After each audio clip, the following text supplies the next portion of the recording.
just thrive from Shibuya. Isang dessert ba kamang hinahanap nyo? Yung mabilis, madali, at syempre masarap na dessert ang hinahanap nyo. At syempre, kung yung konting-konti lang talaga yung ingredients na gagamitin nyo. Tapos kunwari may dumating kayong mga bisita na hindi nyo inasahan. Tapos syempre, kailangan nyo mag-serve ng yung makakain, yung dessert, di ba, pang merienda. Ito yung hinahanap nyo kasi masarap na recipe to, masarap na pang merienda, at syempre, hindi komplikado. Tara, gawa tayo. Gamit ang isang blender, maglalagay tayo ng 2 pakoteng gelatin. Bali, ang gawit ko ditong gelatin is yung pineapple flavor. At syempre, pwede kayong gumamit ng ibang flavor kung ano yung gusto nyo. At maglalagay tayo ng 300 ml na maligamgam na tubig. Bali, ang gagawin natin is, i-blend natin siya hanggang ma-mix lang yung gelatin natin.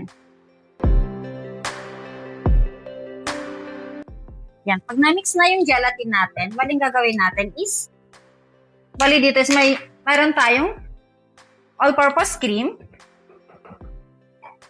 isang pakoteng condense,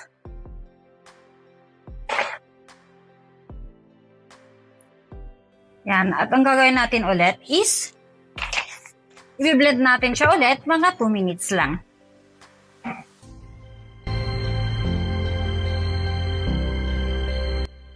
Pagkatapos ng 2 minutes, bali, eto na siya. Yan. O, diba, ang ganda ng kulay.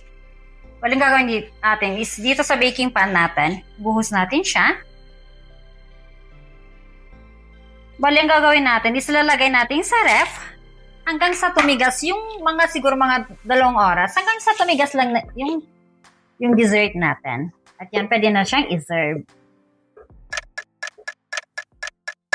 Ready na ang ating dessert. At syempre, huwag kakalimutan mag-share sa mga videos natin at pa-subscribe at pa-click sa notification bell. At syempre, pa-like na rin sa mga videos natin. At syempre, wow, diba? Ito na yung kinalabasan ng ating dessert. Yan. Syempre, ang magandang part ng lagi kong sinasabi is yung siyempre, pag titikman na natin yung niluto natin. Tara, tikman na natin siya. Parang wow.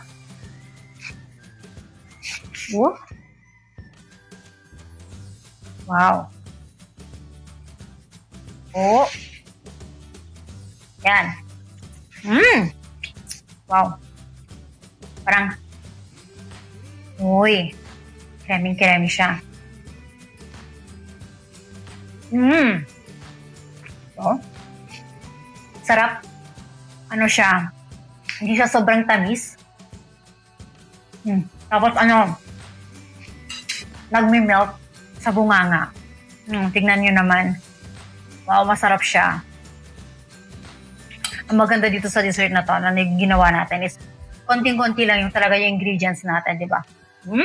Persa pa. Kaya, gumawa kayo nito, sigurado magugustuhan ng pamilya nyo. Kaya, siyempre, nandito na lang. Ciao!